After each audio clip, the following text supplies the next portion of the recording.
Hey guys, I'm going to work for Swift.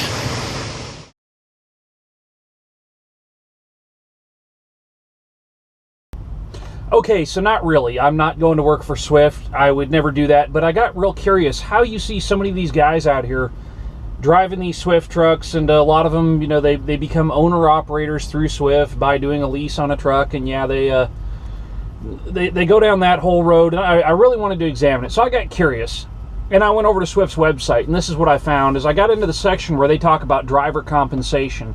And I'll include a link to this in the description below, but what you guys can find from this in the driver compensation there is they have this graduated table that goes from like 0 to 24 miles all the way up to 800 plus miles. It starts at like at the short end of the range, you know, they've got 251 a mile on the 0 to 24, but then that just drops off exponentially after that. And so it really you know, it really starts to taper off as you get up there in the miles. And I looked at that and I said, okay, you know, generally everything I run is right around between 500 and 1,000 miles. So just using kind of the mileages I run, I'm just going to stick with the 800 mile number, which is the lowest on that scale. And so if you're doing cross-country long hauling, that's about what you could expect to make. And that's the way you're going to build the most miles, is if you're doing the long runs. So I'm going to use that number because it's a graduated table. But looking at this, on their website here, they're paying $8.8 a mile loaded, and for all miles, it's $7.75 when you're empty for them.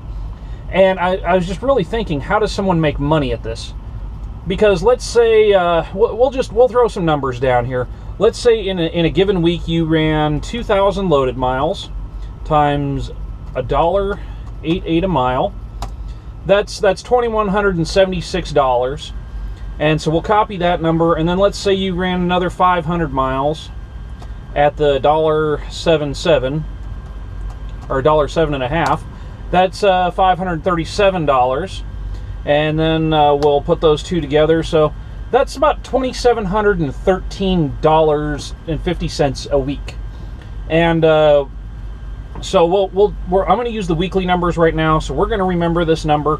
Just to give you an idea, we're going to take this out to the month, and I'm just using a basic calculator on my computer here. You guys can, you know, do your own math. I encourage you, get out your calculator. If you're going to be an owner-operator, you need to be able to use one.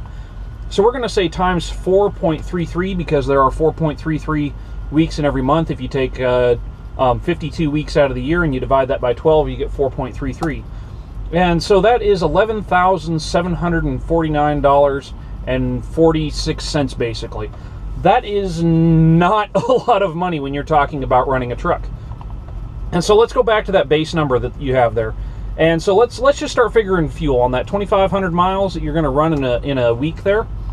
Let's say that your truck is going to, let's say you got one of the good aerodynamic trucks, and let's say you get 7.5 miles to the gallon.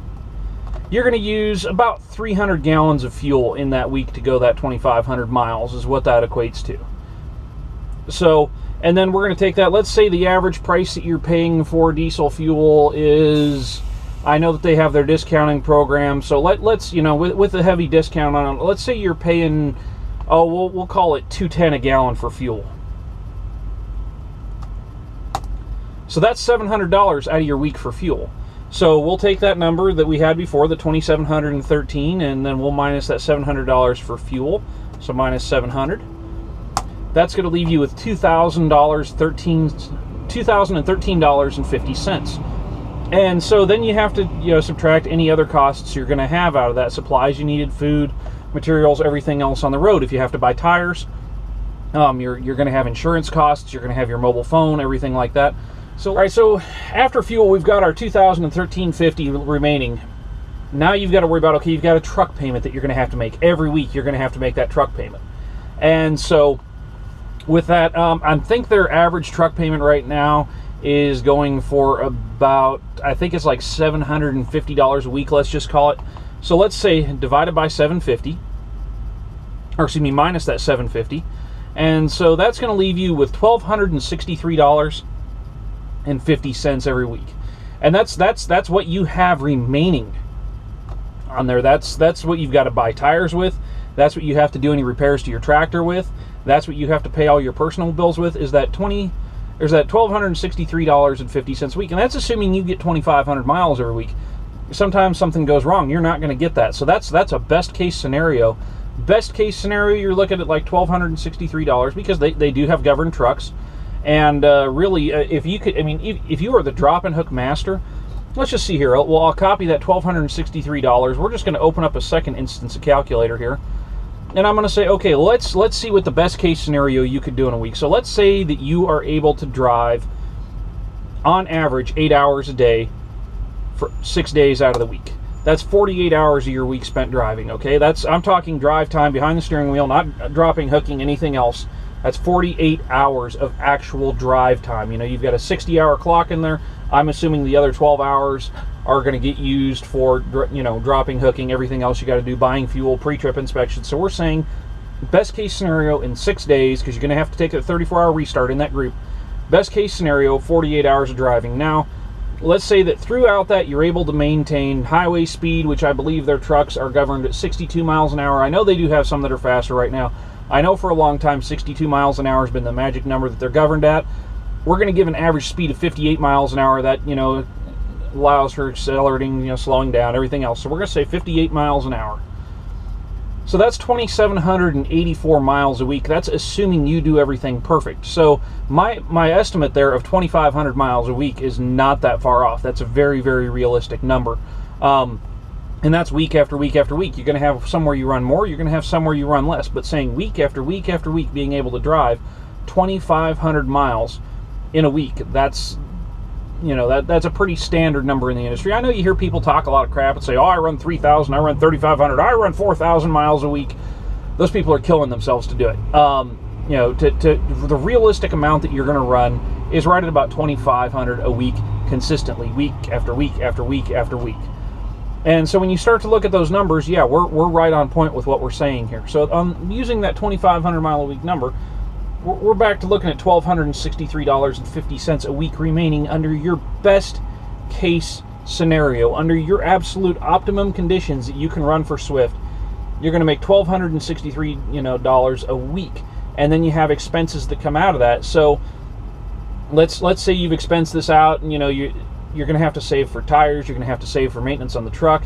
You know, your truck about, you know, once a month on that is going to need an oil change. It's going to cost you $300 to $400. You've got those things in there. So let's just say that you're having to spend, we'll throw a nice even number in there of $400 a week on maintenance costs, and that's direct maintenance cost. And then you're going to have another, well, let's say your cell phone bill is $80 a month, so we're going to take another $20 off of that.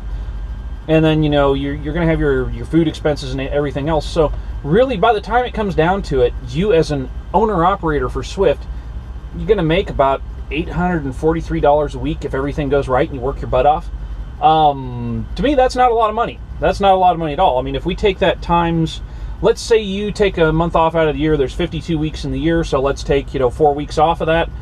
So, you know, spread out through the year, you're taking 4 weeks off, right? And so that's 48 weeks. So let's say we'll take our $843.50 and we'll take that times 48 weeks.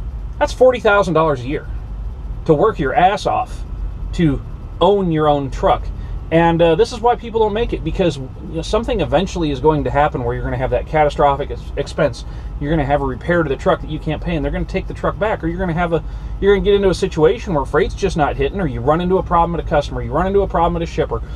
And all of a sudden, you're sitting there waiting and waiting and waiting for 8-10 hours trying to get unloaded, and you're not going to make your mileage that you need, and you're losing money, and they're not going to pay you for that. They don't care. That's just what it boils down to. So really, for $40,000 a year,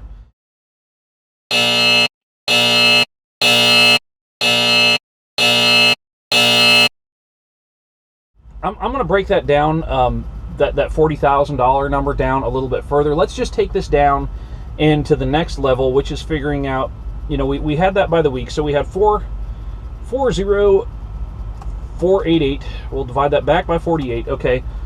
So in that week, let's say you are working your full 60 hours, or actually, you know, just to be on the absolute fair side, let's say you're working 54 hours in 6 days.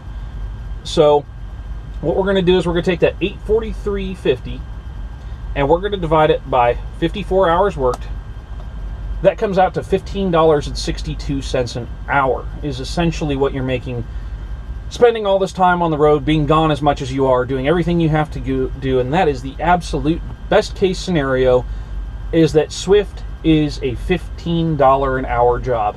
And that's the question you have to ask yourself as a truck driver. Are you worth more as a business owner than $15 an hour? Is it worth the time and attention to you to run and manage a business for more than $15 an hour? That's, to me, that is absolutely silly to think that you're going to go to work for that and make money in a business. Because if all you're getting is $15 an hour, I mean, you could go out there. There are driving jobs that will pay you $20, $25 an hour if you just know where to go look for them. A lot of those are in the oil field and everything else, and depending on what it is you're doing. But even just, when you're talking by mileage pay, as a company driver, most places you can make better money for this. So that is not really good money. And that $15.62 an hour, let's break that down a little bit further again. I'm going to take that number and we're going to break it down again, and we're going to say divided by the mile. Okay, so we said 2,500 miles. That's 33.74 cents so basically 33.75 cents per mile that you can make as an owner operator for Swift. I know that, like, for instance, I know Stevens Transport because one of my friends used to work at Stevens. She was making, it was 36 cents a mile plus per diem. So you could make more driving a company truck for a company like Stevens than you can being an owner operator. And I'm not saying that Stevens is a better company, because Stevens has their lease purchase program and everything too. And this is all just how the numbers stack up. And this is my opinion on this. Is if you want to make money in the trucking business, you have to know where your numbers are. And this video really came about because I really started to question, why are people willing to work for so little money? And it really comes down to, I don't think people are willing to do the math and do what's necessary to find out how much money they're actually going to be making. I mean, these trucking companies, they like to show you gross numbers. They like to show you, yeah, this guy grossed $10,000 a month, and you're like, yeah, I could gross $10,000. Or they might have this top earner that's, kissing his dispatcher's ass and taking every piece of crap they give him and just running himself oblivious, and they're getting like $15,000 a month gross.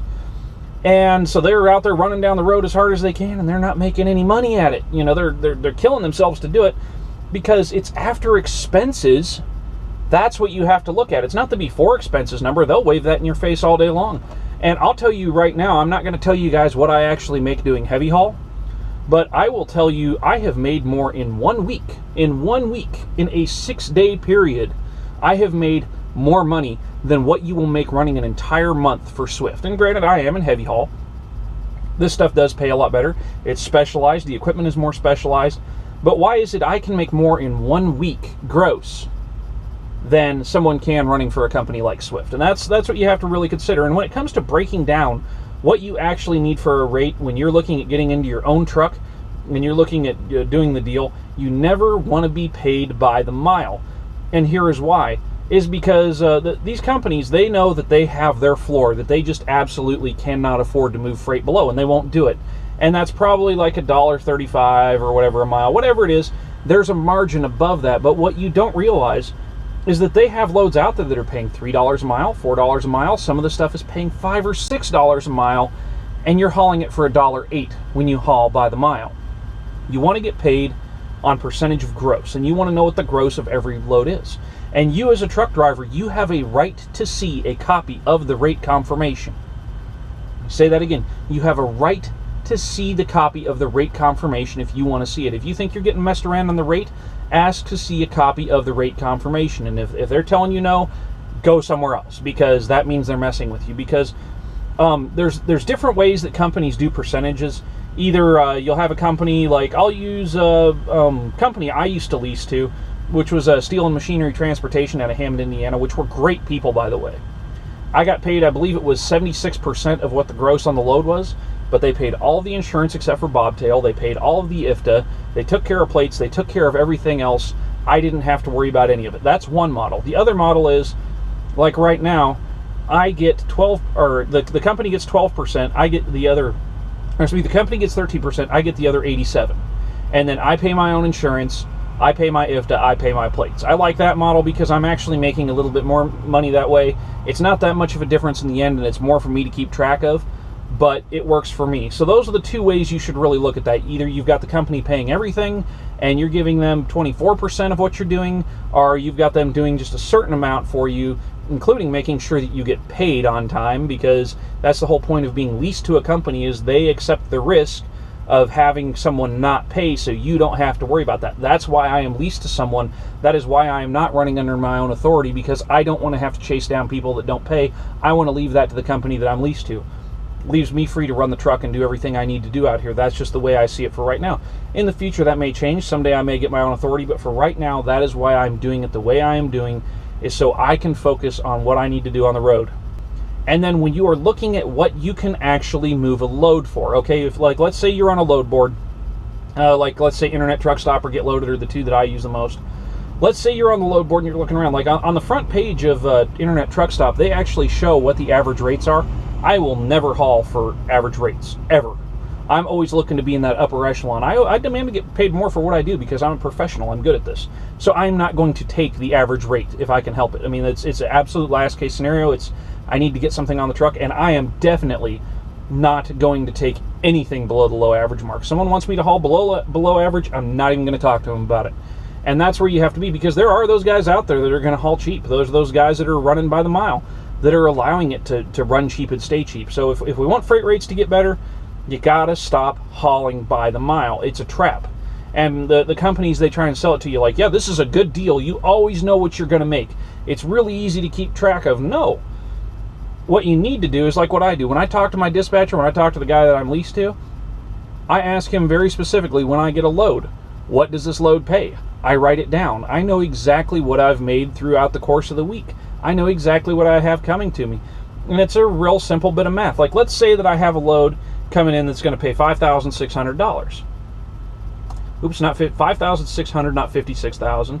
And I just want to know what it's going to pay me, so I can take it times 0.87. There we go. $4,872 is what I'm going to have left after he gets his cut of it. Now, you know, there's other things that come out of that for me in the situation I'm in, permits and fuel and all that out. But at least it's going to give you an idea. And you need to figure out what it's going to cost you to move a load. Like, let's say you need to know what your truck gets for fuel mileage. Like, I know this truck averages about 4.2 if you're on fairly flat land, and if you're going through a bunch of hills, you're down into like the 3.3s, 3.5s. I know that about my truck. Mind you, I'm heavy haul. These numbers aren't for you. You need to know your truck. Don't use my numbers. And so let's say you have a load that's going 1,500 miles, and you need to know what it's going to cost. I'm going to use my numbers again. Let's say 4.5. So I know that I'm going to need 333 gallons. Let's say that I'm paying 2.349 average for a gallon of diesel right now. That's going to cost $783. So I said we had, what, 4,800 left over. That means after fuel, I know I'm looking at about $4,000 making on a load like that. So that's the type of thing that you have to get your head into thinking about when you're getting a load. Don't just sit there and take a load from somebody. Don't just accept the load they want to give you at the rate they want to give you. If you're talking to a broker or a shipper, if you're in charge of negotiating that, and you know, and also at the same time, if your dispatch calls you and they've got this load that they want you to take, and it's an absolute stinker, I'll look at it and I'll do the math and I'll say, no, I am not doing it for that amount of money. I either need this much or I can't do it. Because as a lessor, you are a contractor. You are not an employee. You have a strictly business relationship with the trucking company that you lease to.